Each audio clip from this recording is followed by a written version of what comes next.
right, guys, it's Nikki in Nashville here at CRS in Nashville, Tennessee, and I'm super excited for my first conversation today to be with the wonderful Chancey Williams. I have to say that I very first found you as a recommendation from one of my followers. Oh, for real? And yeah, it was like probably the best recommendation I've ever received. Well, so I'm so, oh my gosh, I love your stuff so much. So let's get. Same, like I was watching your stuff forever. I was like, man, I wish you'd do one on us someday. Thank you. Oh my gosh, and then you and did. then I we was like, did. oh man, that Nikki picked us up. So I appreciate the support. Yeah, back. for sure.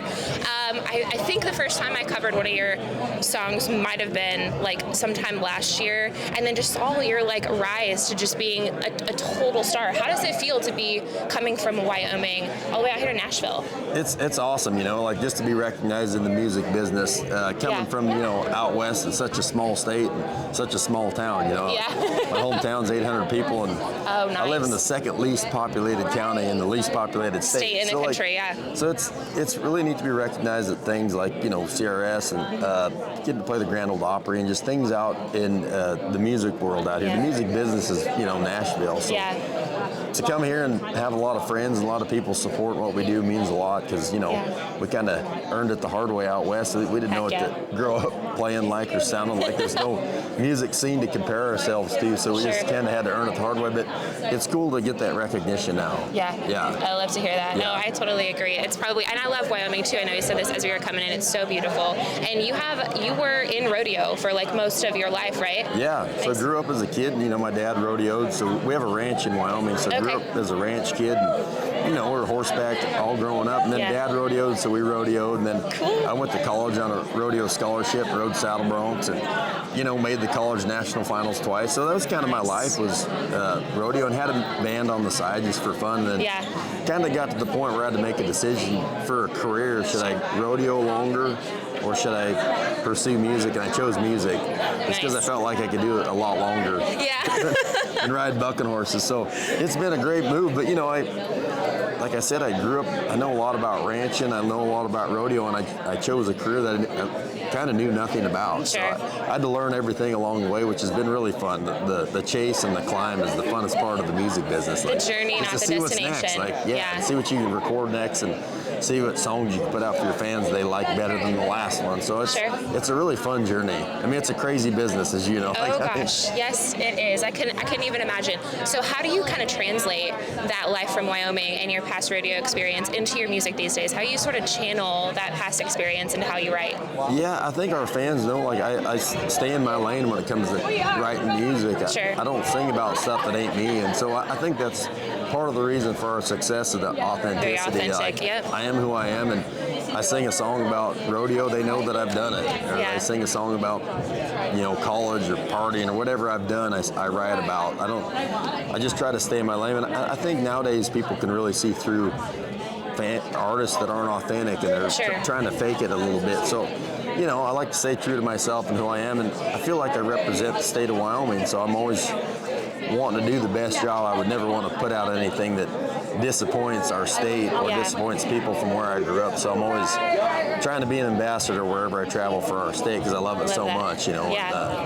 It's great, you know. Chris Ledoux is the king of Wyoming, and no matter how big anybody ever gets out of Wyoming, Chris will always be the king. So the state respected Chris so much, I always want to give them the respect back and want to be looked at the same way. Yeah, and you share commonality with Chris too. You guys both competed and headlined at Cheyenne Frontier Days, which that's super cool. Talk to me about that. Well, yeah, Cheyenne's special to people from Wyoming. It's the biggest rodeo. It's the biggest outdoor rodeo in the world. And so it's cool. An incredible time if you all ever want to. Yeah, and it's cool that it's in our home state. And so, and it's the biggest stage music-wise you can play in Wyoming. So growing up, Cheyenne was so special. You know, my dad won Cheyenne in 1971 in the bronc ride, and so we always loved it. And then we got old enough to ride, we rode there, and I won 2 rounds there, and so it was always special. Then we started playing music, and they called one year, like, well, you want to play the main stage? We're like, holy cow, I never dreamed. And they're like, yeah, it's with Merle Haggard. We're like, what? I was like, oh my God. So the quickest yes ever. Yeah, so we got to play the main stage, you know, with some of my heroes like Merle, Dwight Yoakam, Gary Allen. We played with Toby Keith there. And so just getting to play that was special. And then this year they inducted me into the Hall of Fame, which was unbelievable because like in the Hall of Fame is like Chris and George Strait, and you know, Garth Brooks and Reba and Brooks and Dunn, like, so I mean, Cheyenne's really been special to me and my family, and it's awesome that we get to do things there still. Yeah, I love that. Did you grow up a Lane Frost fan?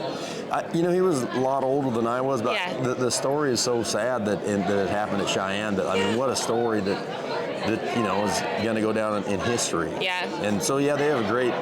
You know, at Cheyenne they got a big bronze of Lane. Now they got a big bronze of Chris. You know, so hopefully someday when I'm dead and gone, they'll put a bronze of you. That would be so neat. No, I'm a huge Haley Kinsel fan. She's like my spirit animal. Oh. I used to barrel race, Oh, you but did? not anywhere near, you know, that caliber. Just kind of for fun. But I was like, I wish I could be her still. Me and Haley are good friends. Oh, really? Yeah, she's unbelievable. That little horse she has, sister, is unbelievable. Like, she's going to go down the Hall of Fame already. Yeah. You know, like, she's not a Hall of Famer, but you know she's going to be. She's going to be. And she's not even close to being done. Yeah. You know, because you can run And the barrels. numbers she's you know, doing is just, wow. You see some of the gals at the NFR are barrel racing into their 70s. Yeah. So, I mean, Haley might be around for a while. Yeah, she definitely you know, will. She's a sweetheart. I love Haley. It still gives me hope. If they can do it to the 70s, We were maybe in Vegas not long ago, and she got on stage. Her friend Jenna had a tambourine, and Haley had egg shakers, so she's part of the band now. Yeah. Yeah, we hired her. Yeah. I love that. Well, rodeo music, there's a lot of, you know, connection there. Yeah. So you just released Miles on Me. Tell me about that single, and then also what you have coming up in 2025. Yeah, so we just got 2 songs out. We released the Ballad of Uncle Don a couple weeks, or it's about 6 weeks ago. Sure. We got Miles on Me that came out this week, and it's a great song. I didn't write this one. I typically write most of our stuff, but this one is a Tom Douglas song. Tom is one of the biggest writers in town. You know, The House That Built Me, and I mean, one of the greatest writers ever. That's a good song. This song just had a great vibe, and it kind of talks as the life of somebody that has spent their life on the road. And I've traveled since I graduated high school with this rodeo straight into music. So I've been on the road most of my life. So this song Miles on Me just, for one, fit me lyrically, but the melody had such a vibey thing, and it pushed the envelope a little bit. It's not so cowboy like some of the stuff I've cut, which I love. Yeah. But you know, trying to broaden our fan base and kind of push the envelope a little bit with also staying true to our brand. There you go. This song is so cool that we had to cut it. So I really love it. It's been out, let's see, about 5 days, and we got a video for it coming out Friday. Oh, nice. So it's a fun video we shot in Laramie, and put my rodeo van in it that we also traveled music in. So the van gets to make a cameo, and 95 Chevy van is in it. So that one's Chevy great. Van, Sammy Kershaw, yeah. And then the Ballad of Uncle Don we put out, 6 weeks ago is about as cowboy as it gets. Sure. Cowboy and country, but it's like an autobiographical song, isn't it? Kind of about your life for your true uncle. Story about my uncle that, a guy come to Moorcroft one day bragging about a horse that nobody could ride, and my grandpa was like, my son can. And so bring him up here, and this guy ended up showing up with this horse, and my Uncle Don said, all right, if I ride him, I get to keep him. If he bucks me off, I'll give you $500. And this is back in the 60s. Yeah. Uncle Don ended up riding him, getting to keep him. And I was like, that's such a great story. And I had my Uncle Don recorded saying that song. Like, when we have coffee, I'll just record him telling stories, because he's 85. And those stories, I don't want to get lost. So he doesn't even know I'm recording them half the time. That's such a good idea. So we were in Muscle Shoals, me and Bryce Long and James LeBlanc, writing at Fame Studio one day, as we were looking for something to write. I was like, hey man, you got to hear this story about my Uncle Don. And he's such a great storyteller in this, and like, oh my gosh, like, let's write that. Called The Ballad of Uncle Don. And the song came out awesome. And then the video was even better, because we got actual footage of Don riding in the 50s and 60s. So that's him in the video. And then CMT, it's been on the top, or the 12-pack of #1 for 3 weeks. In a row. I know, That's amazing. Fan voted, which is what we love. Like, our fans are engaged. That's amazing. Yeah. I love it when things are fan voted, especially kind of these days. And you had a review from Saving Country Music, and I'm going to find that because they said something like, if mainstream was to be reinvented, you'd be like the pioneer. How does that feel, and what's something that you think is missing in the genre these days you wish was still here? As you know, Nashville's crazy. It's kind of the business is kind of money driven, and sometimes I feel like it takes the art out of it and the creativity out of what's going on. People lose sight of what we're doing this for. Like, I make the music for fans that can relate to things that are out there, not just like picking up a girl at the bar. And I do have some of those too, don't get me wrong. But I try to write things that give people the feels, and like, that will show up to one of our shows and be singing it, man, like, hey, that song touched me in a way, whether it's a rodeo song or a love song or something. But I don't know, I think the town has come back around to it's. The fans have spoken of what they want to hear. You know, fans don't love maybe everything on country radio, which is, you know, industry driven.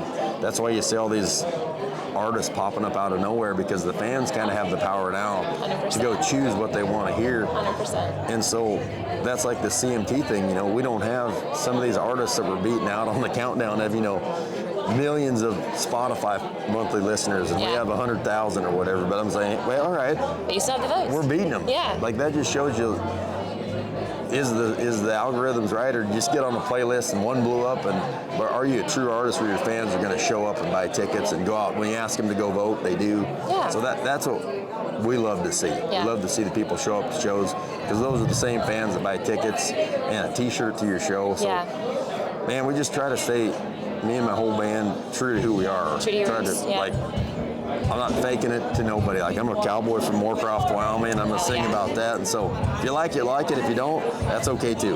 Yeah. Good for you. Yeah. That's like my motto, and I love that about people like you making that kind of music. It's like algorithms are fleeting, fans are longevity. Like. Yeah, because a lot of that stuff can be controlled internally a little bit, I think. You know, it is what it is, and you know, if a song talks to somebody and they like it, that's cool. But like, to me, Nashville's all number based. To me, it's, I don't know. Yeah. Like I just go out and see the fans that show up to our shows. If they like it, they like it. And so that's all the proof that you need. Well, some really quick questions here. Who do you feel like is the greatest country music artist of all time? Oh man, I'd have to go with George Strait. George Strait? Yeah, just because he's not only great music, he's just a class act. Right? Yeah, you never good see human. you never see George in the headlines for doing something dumb, or you know, like he's just been a classy person his whole life. You know, and Chris Ledoux. You know, looked up to Chris, and like I said, Chris is the king of Wyoming. Mm-hmm. He was the rodeo version of George, I would say. And so those two, Chris also was a class act. I mean, he helped me. He let me open for him when I was young, and just who I wanted to be, him and George Strait. So, and probably those two because they're cowboys. I can relate to them. Yeah, and they're cowboys. And they're just classy guys. Yeah. You know. I love that. Yeah. Okay, stranded on a desert island. You can only take one country music album with you. What's it going to be? Oh, I think. Remember George Strait's 50 number ones? Yeah. There was the blue one and the red one. The red one was the number twos, which has like Amarillo on it and Marina Del Rey. Like those weren't number ones. The ones that never went to number one, So that was hard, but the blue album has like the chair on it and Foolhardy Memory, and like. But I think, can I take both of those? No, just one. I'm gonna go with the red one, the number twos. The number twos, George Strait's number two. Because it has Amarillo on it. It's a compilation. That's like the best possible thing you can have. Yeah. I love that. That's what I got for you. Hey, well, thanks so much. Thanks for all you've done it. for us. I've been following you for years. Oh, I'm so glad to hear that.